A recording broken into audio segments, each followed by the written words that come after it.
ايه ده ايه ده ايه ده ايه ده ايه يا ماما؟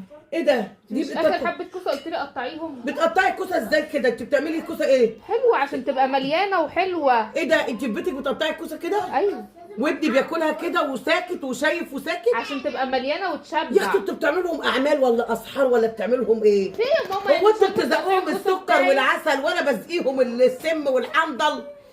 ابني لو كان الكوسه كده كان عندي كرماني من البلكونه. عادي يا ماما، ايه يعني؟ ما كله بينزل البطن وبيتاكل. بينزل البطن بالمنظر ده؟ يعني انت بتقطعيها ازاي يا انا ماما؟ بس مش عايزه اعرف، انا عايزه اعرف ابني راضي على نفسه كده؟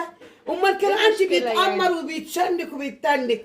هو انتوا بتعملوا لهم لا ايه؟ عادي، ده انا بعمل لك بتدوبوا تسلم لهم ايدك. سكر وعسل؟ قولوا لي فين بيتباع وانا ادوب لهم.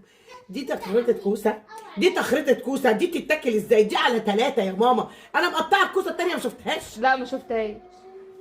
ربي، كوسه اهي. الكوسه تتقطع كده، الكوسه تتقطع كده، مش كده كده. دي كده نعملها تبقى محشي؟ صغيرة قوي يا ماما، نحشيها مش دي؟ ربنا يصبره على ما بلاها، بين عليا دعوتي. ماما هو ده اللي عندي، انا دعيت بعرفش عليه اقطع غير والدعوه كده. صابت فيه.